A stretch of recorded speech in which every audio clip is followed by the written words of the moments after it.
E eu me deparei aqui com essa reportagem do Estadão que diz que órgão do governo Lula que fiscaliza fundos de pensão afrouxa regras e dificulta punição por ilícitos.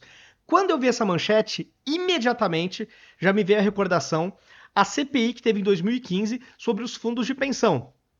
E investigou-se o Postales, que é o fundo dos Correios, se eu não me engano, teve fundo da Caixa Econômica Federal, do Banco do Brasil, da Petrobras. Eu até vou repercutir na sequência uma reportagem da Gazeta do Povo comentando o que deu essa CPI dos fundos de pensão. Mas a coisa assim foi bem grave, porque no caso do Postales, pelo menos, eu me lembro da época que os funcionários dos Correios estão tendo que pagar mensalmente um valor a mais, não sei se ainda estão tendo que pagar, mas que era para cobrir o rombo da gestão temerária desse fundo. Então, quando eu vi isso aqui do Estadão, nossa, mas na hora me veio Postales na cabeça, que é o fundo dos Correios, porque isso foi realmente uma coisa que em 2005 já se falava disso.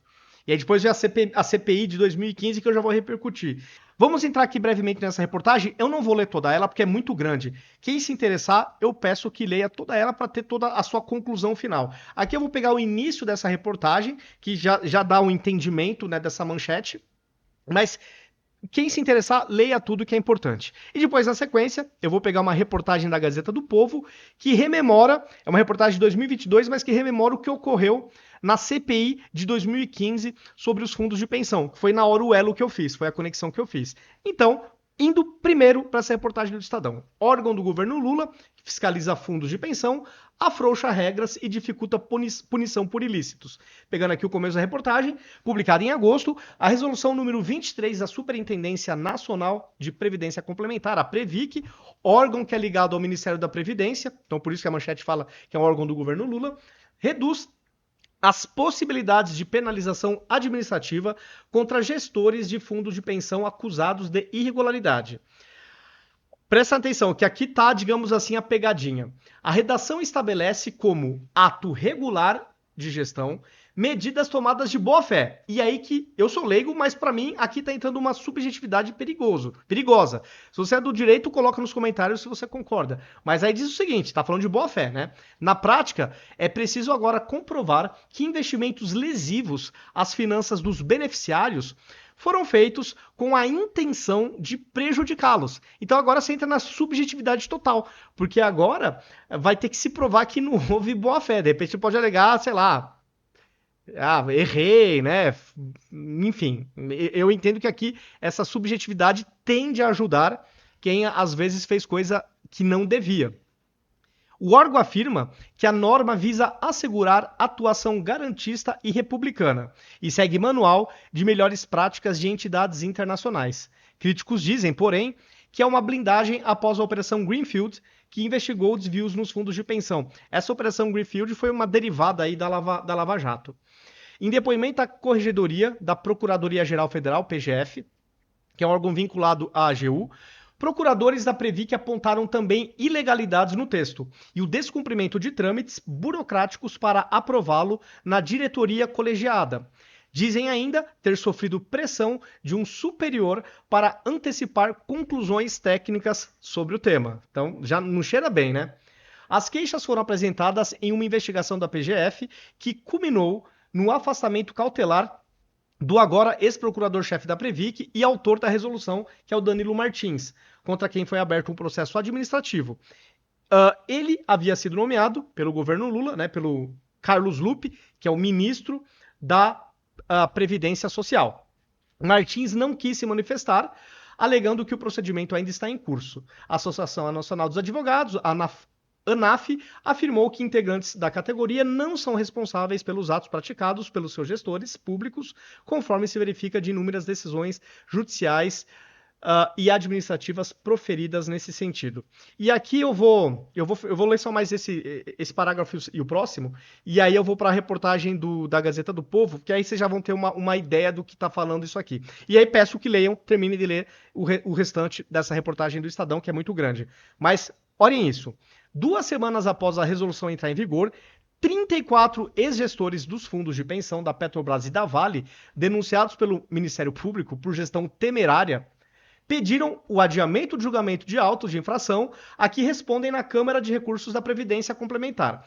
Argumentam que a nova regra deve ser aplicada retroativamente a eles. Então, o que está falando? Que esses 34 gestores querem que esta norma, que de acordo com o Estadão está afrouxando punições, seja aplicada de forma retroativa para eles. Então, isso também chama atenção, né? Eles querem essa norma que o Estadão diz que está afrouxando, que valha para eles. Entre os autuados, 15 são alvo da extinta Operação Greenfield, um desdobramento da Lava Jato que investigou desvios em fundos de pensão. Os casos deles dizem respeito à aplicação de capital feitas no Fundo de Investimento em Participações do Sondas, FIP Sondas, criados em 2011 no governo da ex-presidente Dilma, para investir na Sete Brasil. Lembram da Sete Brasil? Vocês lembram? Estatal incumbida de fabricar equipamentos para exploração de petróleo do pré-sal. Isso aí na época foi um bafafá. De acordo com o MPF, os investimentos na Sete Brasil causaram prejuízo, olha isso, de 5,5 bilhões aos fundos de pensão. E quem se ferra são os trabalhadores. Tá? E aí, pessoal, eu peço que terminem de ler essa matéria, porque ela é bem grande, mas aqui vocês mais ou menos entendem o que está na manchete do Estadão. Mas recomendo que leiam toda a reportagem. E aí eu vou te mostrar o gatilho. No que eu li essa manchete do Estadão, eu já me lembrei dos escândalos que ocorreram nas administrações petistas em alguns fundos. Tanto que teve também uma CPI, que essa reportagem vai recordar. Manchete: o que aconteceu com os fundos de pensão de estatais nos governos do PT? Vou aqui dar uma passada na diagonal, tá? Depois também leiam toda a reportagem se vocês tiverem interesse. Mas aqui já fala que as primeiras denúncias surgiram em 2005, no primeiro governo Lula. Foi no primeiro governo Lula. E aqui eu já quero pegar o resumão que eles fazem, que essa reportagem está fazendo da CPI. Então, é que aqui está com uma propaganda, deixa eu tirar o zoom, ver se melhora. Em 2015, CPI apurou esquemas de corrupção nos fundos de Caixa, Correios, Petrobras e Banco do Brasil. Em 2015, no segundo mandato da Dilma, foi instalada uma CPI para investigar as possíveis fraudes.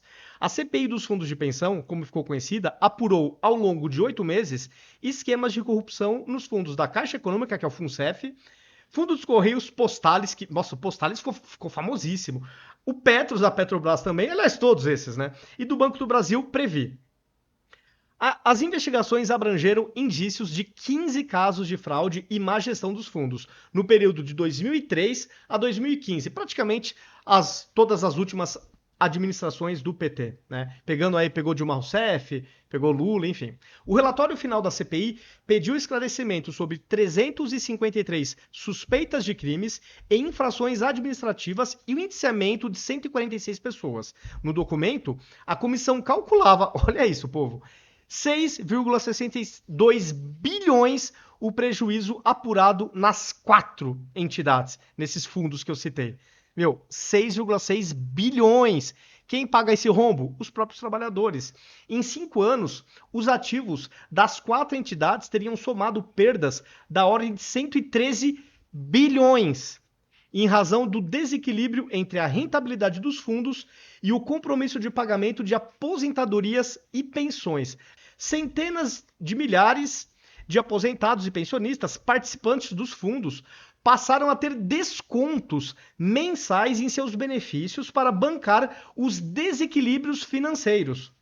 Segundo o último relatório consolidado da Associação Brasileira das Entidades Fechadas de Previdência Complementar, ABRAP, do último mês de julho, Previ, Petros, FUNCEF e Postales somam hoje, quando falar hoje é da data dessa matéria aqui, que deixa eu pegar, é de 16/12/2020, de 2022, então um ano, né? Praticamente um ano certinho aí. Então, do último mês de julho, Previ, Petros, FUNCEF e Postales somam hoje, então naquela data do ano passado, 336,8 mil participantes ativos, além de 870,5 mil dependentes. Em termos de valor investido, os fundos do Banco do Brasil, Petrobras e Caixa ainda são os 3 maiores do país. enquanto o dos Correios está na 14ª colocação. Juntos, somam 451,8 bilhões em recursos, o equivalente a 42,1% da carteira das 244 entidades da Previdência Complementar fechadas no mercado brasileiro. O relatório final da CPI sugeriu ao Poder Executivo alteração no regime jurídico dos diretores da Superintendência Nacional, da Previc, e a edição de normas mais consistentes para autorização de investimentos por fundos de pensão. E aí, casando com a reportagem de hoje, estão tentando fazer o contrário. O texto também pedia a obrigatoriedade de aval da Comissão de Valores Imobiliários, CVM, sobre a metodologia aplicada pelas agências de rating na classificação dos riscos dos ativos financeiros. Bom, então aqui traz, né, todo o relatório aí da CPI. Então, quando eu li essa reportagem do Estadão, na hora me veio esses fundos Postales, Funcef, Previ, do Banco do Brasil, enfim. Pessoal, é isso. Comentem o que vocês acharam aí dessa reportagem do Estadão, se concordam com as minhas observações, e se não concordam, por quê também, coloquem aí nos comentários. Se gostaram do vídeo, compartilhem, me sigam nas redes sociais, ativem as notificações, e até o próximo vídeo.